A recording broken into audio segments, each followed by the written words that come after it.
أحمدك اللهم يا مجيب كل سائل، والصلاة والسلام على من هو أفضل الوسائل، وعلى آله وأصحابه ذوي الفضائل. رب اشرح لي صدري ويسر لي أمري واحلل عقدة من لساني يفقه قولي. اللہ اکبر اللہ اکبر اللہ اکبر، لبیک لبیک لبیک یا رسول اللہ صلی اللہ علیہ وسلم. ومن جاہد فإنما يجاهد إلى نفسه فإن الله غني عن العالمين. صدق اللہ العظیم وصدق رسولہ النبی الکریم الامین وبلغنا علی رسولہ الکریم. الصلاة والسلام علیک یا رسول اللہ وعلی آلک واصحابک یا حبیب اللہ. اللہ جل جلالہ وعم نوالہ واتم برہانہ وعظم شانہ کی حمد و ثنا. سرور کائنات، فخر موجودات، سید المرسلین حضرت محمد مصطفیٰ احمد مجتبیٰ صلی اللہ علیہ وسلم کی بارگاہ مقدسہ کے اندر ہدیہ درود و سلام پیش کرنے کے بعد، معزز سامعین السلام علیکم. اللہ تعالیٰ نے قرآن مجید فرقان حمید میں ارشاد فرمایا وَمَنْ جَاهَدَ فَإِنَّمَا يُجَاهِدُ إِلَى نَفْسِهِ، اور جو کوئی جہاد کرتا ہے وہ اپنی ہی ذات کے لیے کرتا ہے. فَإِنَّ اللَّهَ غَنِيٌّ عَنِ الْعَالَمِينَ، یقیناً اللہ تمام جہاں والوں سے بے نیاز ہے. اللہ کے رسول صلی اللہ علیہ وسلم نے فرمایا کہ جس شخص نے کبھی شہادت کی تمنا نہیں کی وہ منافقت کی موت مرے گا. پھر اللہ کے رسول صلی اللہ علیہ وسلم نے ارشاد فرمایا کہ مرنے کے بعد میت کے تمام معاملے ختم ہو جاتے ہیں، لیکن جو شخص اسلامی سرحد پر پہرا دیتے ہوئے مرا یا جہاد کرتے ہوئے مرا، اس کا عمل قیامت تک جاری رہتا ہے. یہ ہیں وہ لوگ جنہوں نے اللہ اور اس کے رسول کی خاطر جہاد کیا، اللہ اور اس کے رسول کی راہ میں جہاد کیا. حضرت سعد بن ابی وقاص رضی اللہ تعالی عنہ نے دریائے دجلہ سے فرمایا کہ اے دریا راستہ دے دے، ہم نے پار جانا ہے. تو جب محمد عربی کے دین کی بات آ جائے یا جہاد کی بات آ جائے تو دریا بھی سمجھ جاتا ہے کہ انہیں راہ دینا ہے. حضرت سعد بن ابی وقاص رضی اللہ تعالی عنہ نے اپنے گھوڑے سمندر میں ڈال دیے. دشت تو دشت ہے، دریا بھی نہ چھوڑے ہم نے، بحر ظلمات میں دڑا دیے گھوڑے ہم نے. ہمارے آقا و مولا صلی اللہ علیہ وآلہ وسلم نے ارشاد فرمایا کہ جہاد قیامت تک جاری رہے گا. مگر 56 اسلامی ممالک ہیں، جہاد کہیں نظر نہیں آ رہا. کب آئے گا وہ وقت جو وقت جہاد ہوگا؟ کب آئے گا وہ سال جو سال جہاد ہوگا؟ ہاں، اگر ہم 60-70 سال کے ہو کر مر گئے تو اللہ پوچھے گا کیا دنیا سے کفر مٹ گیا تھا؟ تو نے جہاد نہ کیا؟ تمہیں جہاد کے لیے کوئی جگہ نظر نہ آئی؟ ادھر کافر فلسطین میں گھسے ہوئے ہیں، مسلمانوں کے لاشیں تڑپا رہے ہیں. جس طرح نماز ہر بندے پر فرض ہے، اسی طرح جہاد بھی ہر بندے پر فرض ہے. جہاد سے دین کی عزت بھی رہے گی، جہاد سے مسلمانوں کی عزت بھی رہے گی.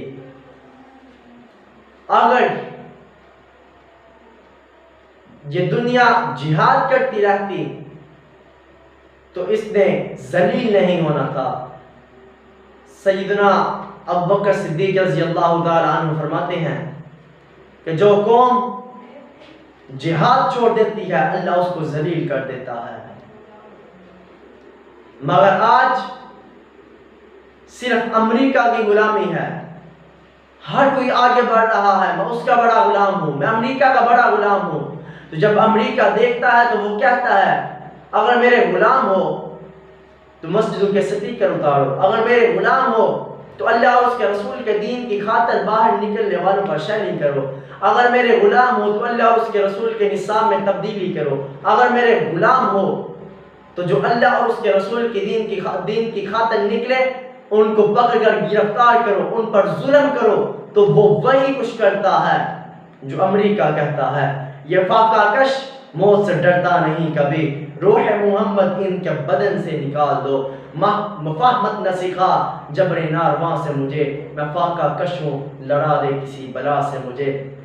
حضرت ابو بکر صدیق رضی اللہ تعالیٰ عنہ فرماتے ہیں جس قوم میں بے حیائی عام ہو جائے، جس قوم میں فحاشی عام ہو جائے، اللہ تعالیٰ اس قوم پر اپنی بلائیں نازل کرتا ہے، اللہ تعالیٰ اس قوم پر اپنی مصیبتیں نازل کرتا ہے۔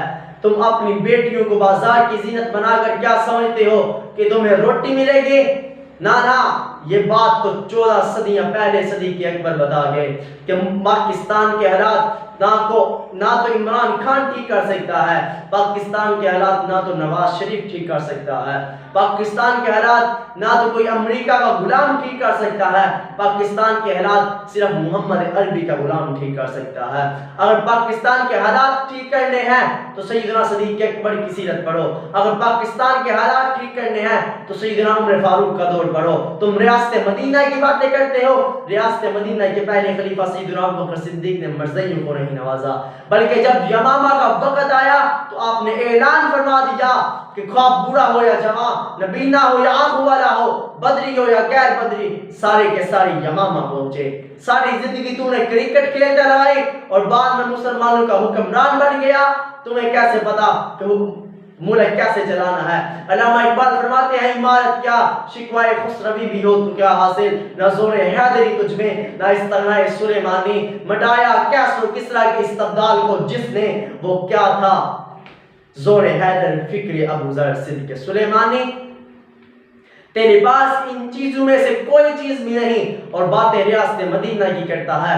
ہمارے بڑے تو یہاں تک کہیں گے حرم کی زمین ہے اور قدم رکھ کے چلنا، حرم کی زمین ہے اور قدم رکھ کے چلنا، ارے سڑ کا موقع ہے ہو جانے والے۔ تو کہتا تھا میں نے تبدیلی لانی ہے۔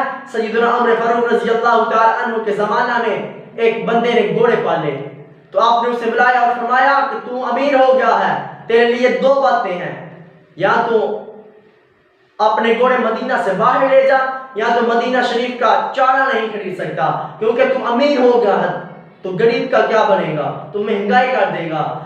تبدیلی ایسی آتی ہے کہ 36 لاکھ مربع میل کے حکمران حضرت عمر رضی اللہ تعالیٰ عنہ اکیلے ایک غلام کے ساتھ بیت المقدس جاتے ہیں، تو جب شام پہنچتے ہیں تو حضرت ابو دردہ رضی اللہ تعالیٰ عنہ جو حضرت عمر رضی اللہ تعالیٰ عنہ کے چیف جسٹس تھے، آپ ان کے مہمان بنے، آپ نے فرمایا کھانا لاؤ۔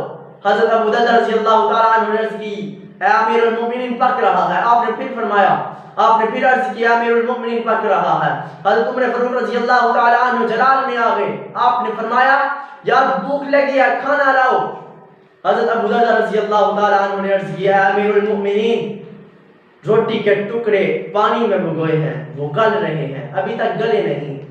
چیف جسٹس صحابی رسول اور امیر المؤمنین عمر بن خطاب، جب صحابی رسول چیف جسٹس اور امیر المؤمنین عمر بن خطاب روٹی کے ٹکڑے پانی میں بھگوئے ہوئے کھائیں تب جا کے بکری کا بچہ بھوکا پیاسا سمندر کے کنارے نہیں مرتا۔ اگر چیف جسٹس ساکم نثار ہو اور اوپر عمران خان ہو تو پھر کشمیریوں پر حملہ ہوتا ہے، اس وقت مسجد اقصی پر حملہ ہوتا ہے، اس وقت فلسطینیوں پر حملہ ہوتا ہے، ادھر ماؤں بہنوں کی عزتیں لوٹی جاتی ہیں، لیکن ہمارے حکمران اپنے محلوں میں بیٹھے ہوئے ہیں۔ میں تمہیں مومنانہ مشورہ دیتا ہوں کہ اعلان جہاد کرو، سارے مر جائیں گے، قیامت کے دن رسول اللہ کے سامنے شرمندگی نہ اٹھانی پڑے گی، قیامت کے دن رسول اللہ کے سامنے شرمندگی نہ اٹھانی پڑے گی۔ قسم با خدا اعلان جہاد کرو، اگر دنیا و آخرت میں عزت چاہتے ہو اعلان جہاد کرو، اگر امت مسلمہ کی بقا چاہتے ہو تو اعلان جہاد کرو۔ ہاں بس رسول اللہ سے محبت کرو، جیسے پیر مہر علی شاہ نے کی یا امام محمد رضا خان نے کی۔ ملتا ہے کیا کچھ ایک بار مدینے جا کے دیکھ، ملتا ہے کیا کچھ ایک بار مدینے جا کے دیکھ، کرتے ہیں مالا مال ذرا دامن پھیلا کے دیکھ، کرتے ہیں مالا مال ذرا دامن پھیلا کے دیکھ، منگتے خالی ہاتھ نہ لوٹے، کتنی ملی خیرات نہ پوچھ، ان کا کرم پھر ان کا کرم، ان کے کرم کی بات نہ پوچھ۔ میری حقیقت کیا ہے، میں کیا ہوں، یہ ہے سرکار کی نسبت، میں تو برا ہوں پر میری لاج ہے کس کے ہاتھ، یہ نہ پوچھ۔ اگر لہو ہے بدن میں تو خوف ہے نہ ہراس، اگر لہو ہے بدن میں تو خوف ہے بے وسواس، جسے ملا یہ متائیں گرا بہا، اس کو نسیم و زر سے محبت ہے نہ غم افلاس۔ جب حضرت خالد بن ولید رضی اللہ تعالیٰ عنہ عراق سے آئے جنگ یرموک تو خالد بن ولید کو وہ نصرانی کہنے لگا کہ رومیوں کی کتنی بڑی تعداد ہے، وَأَقَلَّ الْمُسْلِمِينَ، اور کتنے قلیل تعداد میں ہے مسلمان۔ فَقَالَ خَالِدَ تُخَوِّفُنِي، فَقَالَ خَالِدَ وَيْلَكَ تُخَوِّفُنِي مِنَ الرُّومِ، یہ ہے اس کا جواب۔ حضرت خالد بن ولید نے فرمایا تو مجھے رومیوں سے ڈراتا ہے، اب خالد بن ولید نے فرمایا تو مجھے رومیوں سے ڈراتا ہے، نکل کر صحرا سے جس نے روما کی سلطنت کو الٹ دیا، نکل کر صحرا سے جس نے روما کی سلطنت کو الٹ دیا، میں نے قدسیوں سے سنا ہے وہ شیر پھر ہوشیار ہوگا۔ آپ نے فرمایا انما تکثر الجنود بالنصر وتقل بالخذلان لا بعدد الرجال۔ آپ نے فرمایا اسلام کا قانون یہ ہے کہ اگر اللہ کی طرف سے مدد آ جائے تو پھر کثرت ہے، اگر اللہ کی طرف سے بندے کی مدد نہ آئے تو پھر ذلت ہے، لا بعدد الرجال۔ اسلام کو تعداد کی ضرورت نہیں۔ تو نے پوچھی ہے امامت کی حقیقت مجھ سے، تو نے پوچھی ہے امامت کی حقیقت مجھ سے، حق تجھے میری طرح صاحب اصرار کرے، ہے وہی تیرے زمانے کا امام برحق جو تجھے حاضر و موجود سے بیزار کرے، موت کے آئینے میں دکھا کر تجھے رخ دوست زندگی تیرے لیے اور بھی دشوار کرے، دیکھ احساس زیاں تیرا لہو گرما دے، فقر کی شان چڑھا کر، فقر کی شان چڑھا کر تجھے تلوار کرے، فتنہ ملت بیضا ہے امامت اس کے جو مسلمان کو سلاطین کا پرستار کرے، تاجدار ختم نبوت زندہ باد زندہ باد۔ اللہ تعالی ہم سب کو جہاد کرنے کی توفیق عطا فرمائے۔ وما علینا الا البلاغ المبین۔